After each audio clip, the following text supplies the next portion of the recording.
So, I have stars as life-forming machines. I keep on watching James Tour's talks, and he never mentions stars and their role in the origin of life, or intermediate age stars and the theories such as Neptune, Uranus, Saturn, or Jupiter. He never talks about the conditions inside of those objects, how they are forming prebiotic material right now. All we have to do is send probes there and check them out and study them in depth. They're right in front of us, but none of his talks mention that. And that brings me to the idea of what early Earth looked like.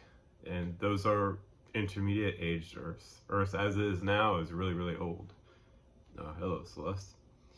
And you have this mentality of early Earth being Earth as it is now, just scooted back a few years.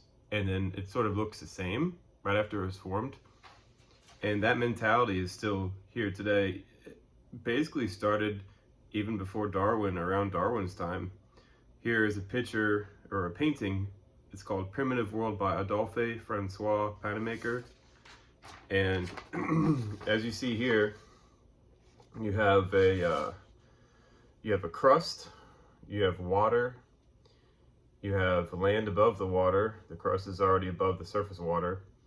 They're extremely complex organisms growing, walking around, and even flying or gliding.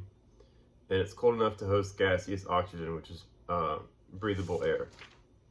Check that out.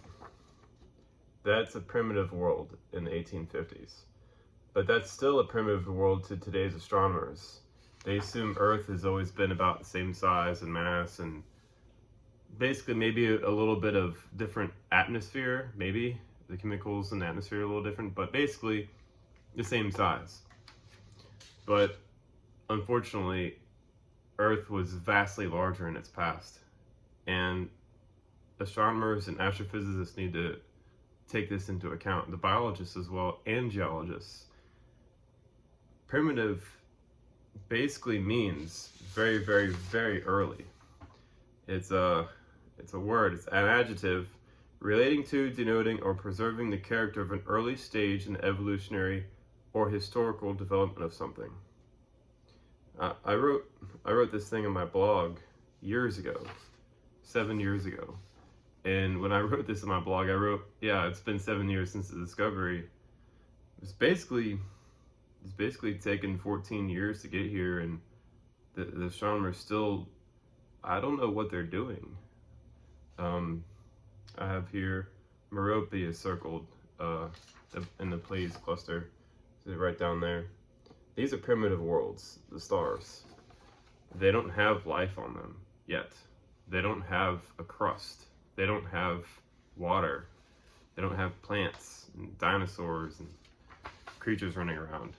Those are extremely complex organisms, and it took hundreds of millions of years for that star to get to that point.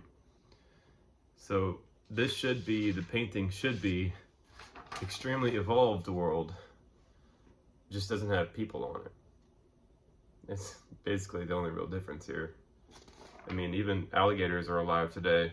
I mean, they don't look like this, but I think that's a bat. It's an early type of bat or something. And here's some ferns and some prehistoric looking trees. But some of this stuff's still here today. And there's a volcano. We got volcanoes going. They're still happening today. So maybe this just really isn't all that primitive. It's your backyard for some people. All right, later, y'all.